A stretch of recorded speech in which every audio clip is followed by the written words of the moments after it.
இன்றைய இதமான காலை தென்றலில் அனைத்து அன்பு உள்ளங்களுக்கும் என் இனிய காலை வணக்கம்.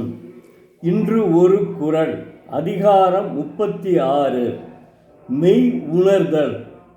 குறள் எண் 351. இந்த அதிகாரத்தினுடைய முதல் குறள் இதுவே. பொருள் அல்லவற்றை பொருள் என்று உணரும் மருளானாம் வானா பிறப்பு. தெய்வப்புலவர் திருவள்ளுவர் மெய்ப்பொருள் அல்லவற்றை மெய்ப்பொருள் என்று உணரும் விபரீத உணர்வானே உளதாம் இன்பம் இல்லாத பிறப்பு என்கிறார். அதாவது உயிர் தன்னைத்தானே உயர்த்தி கொள்வதற்கு தன்னுடைய பிறவி மீண்டும் தாம் பிறவி எடுக்கக்கூடாது என்பதுதான். உலகில் பிறந்து வாழ்வது துன்பமானது. உலகில் மீண்டும் பிறவாதிருப்பதற்கான வழியை கண்டு தெளிவதே மெய் உணர்வு ஆகும். உலகிலே பிறந்து வாழ்வது துன்பம் தாங்க. அந்த பிறவி துன்பத்தை இப்போ இனிமேல் வரக்கூடாது, அதை கண்டு ஆராய்வது தான் மெய் உணர்வுன்னு சொல்கிறாங்க. நிலையில்லாத உலகத்தையும் உலகத்து பொருள்களையும் நிலையானவை என்று மயங்குவது,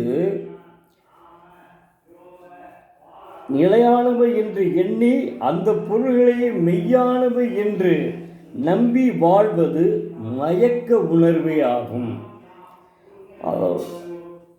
மெய்யுணர்வு ஆகாது.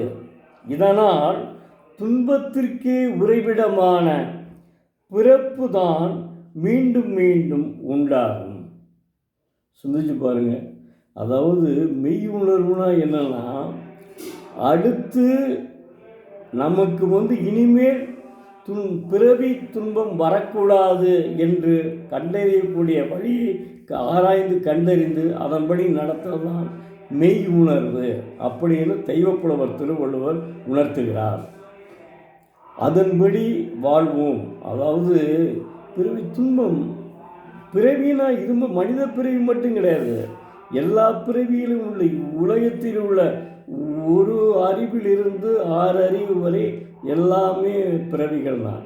அப்படி பிறவி துன்பம் வேண்டாம் என்பதே தெய்வப்புலவர் திருவள்ளுவருடைய அதான் மெய்யுணர்வு என்று சொல்கிறார்.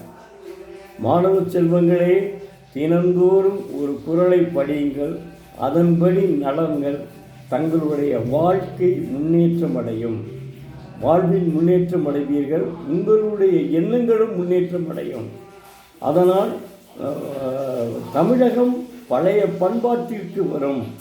50 ஆண்டுகளுக்கு முன்பு தமிழகம் எப்படி இருந்ததோ அதுபோது ஒரு பண்பாட்டு தமிழகத்தினுடைய கலாச்சாரத்தை பாதுகாக்க வேண்டியது இளைஞர்களாகிய தூண்கள் தான். நன்றி, வணக்கம். நாளை மீண்டும் ஒரு குறளுடன் உங்களை சந்திக்கும் எழுத்தாளர் சோ. பரமசிவம், மதுரை.